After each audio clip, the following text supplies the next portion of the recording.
क्या आपको पता है कि पार्किंसंस की बीमारी से दुनिया भर में 1 करोड़ से ज़्यादा लोग जूझ रहे हैं।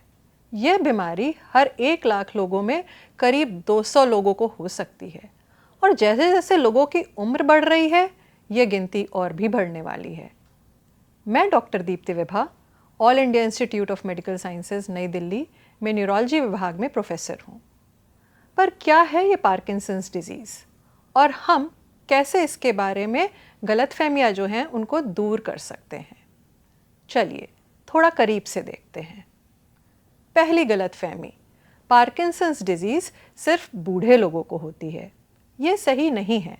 हाँ, 60 साल के बाद ये ज़्यादा आम है, पर पार्किंसंस कम उम्र में भी हो सकती है, खासकर अगर परिवार में किसी को ये बीमारी रही हो। असल में अगर कोई 50 साल से कम उम्र का है पर उसको इसके लक्षण दिख रहे हैं तो डॉक्टर को ज़रूर दिखाना चाहिए।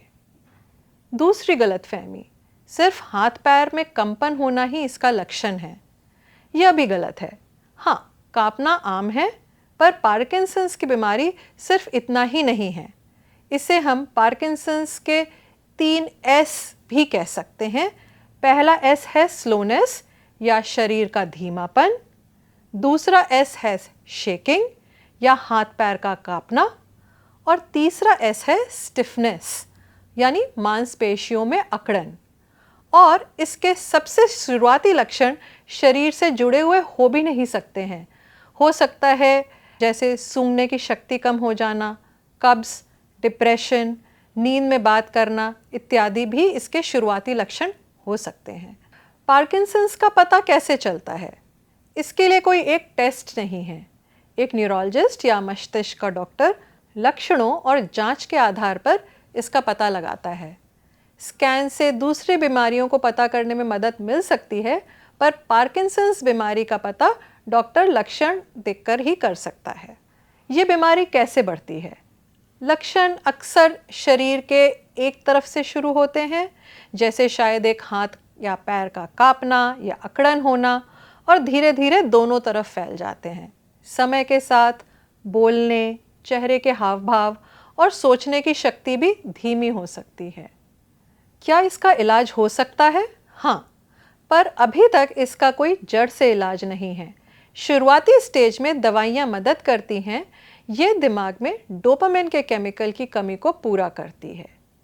समय के साथ ज़्यादा खुराक की ज़रूरत पड़ सकती है और साइड इफ़ेक्ट्स भी दिख सकते हैं।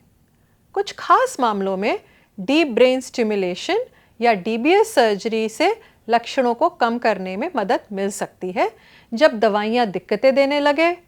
पर याद रखिए, ये कोई बीमारी का जड़ से इलाज नहीं है, बस बेहतर कंट्रोल है। कौन से जीवन शैली बदलाव मदद कर सकते हैं? एक्सरसाइज भी एक ज़रूरी दवाई है। चलना, नृत्य करना और संतुलन वाले व्यायाम लक्षणों, चलने फिरने और मूड को भी सुधारते हैं। एक्टिव रहना बहुत ज़रूरी है। दवाइयों के साइड इफ़ेक्ट क्या हैं? मरीज़ों को ये दिक्कतें हो सकती हैं। अचानक नींद आ जाना, बिना कंट्रोल के हिलना डुलना जिसको डिस्काइनेसिया कहते हैं, दवाई का असर जल्दी ख़त्म हो जाना यानी दवाई कम समय के लिए काम करती है। बहुत कम मामलों में जुआ खेलना, ज़रूरत से ज़्यादा खर्च करना जैसी दिक्कतें भी हो सकती हैं। अगर आपको ये लक्षण हैं तो आप अपने डॉक्टर से ज़रूर बात करें। डोज बदलने से इन्हें मैनेज करने में मदद मिल सकती है। क्या पार्किंसंस वंशानुगत या हेरिडेटरी है? ज़्यादातर मामलों में नहीं। हालांकि अगर आपके परिवार में किसी को ये बीमारी रही है या लक्षण 40 साल की उम्र से पहले दिखते हैं तो जेनेटिक टेस्टिंग की जा सकती है ताकि परिवार से जुड़ी वजहों का पता चल सके। अगर दवाइयाँ काम न करें तो क्या? कुछ बीमारियाँ पार्किंसंस जैसी दिखती हैं, जैसे मल्टीपल सिस्टम एट्रोफी या प्रोग्रेसिव सुप्रान्यूक्लियर पैल्सी, पर उन पर स्टैंडर्ड दवाइयों का ज़्यादा असर नहीं होता है। उनके इलाज में फिजियोथेरेपी और बाकी लक्षणों के इलाज पर ज़्यादा ध्यान दिया जाता है। चलिए, सबसे बड़ी गलतफहमियों को यहीं ख़त्म करते हैं। पहली, हर तरह का कांपना पार्किंसंस की बीमारी नहीं है। यदि पार्किंसोनिज्म या पार्किंसंस जैसे लक्षण दिखते हैं तो ज़रूरी नहीं है कि यह पार्किंसंस डिजीज़ ही है। और पार्किंसंस डिजीज़ के ज़्यादातर मामले वंशानुगत या हेरिडेटरी नहीं होते हैं। याद रखिए, सही समय पर पता चलना और सही इलाज पार्किंसन से जूझ रहे लोगों को बेहतर और अच्छी ज़िंदगी जीने में मदद कर सकता है। जानकारी रखें, जागरूकता फैलाएं और पार्किंसन से जूझ रहे मरीजों का साथ दें। धन्यवाद। नमस्कार।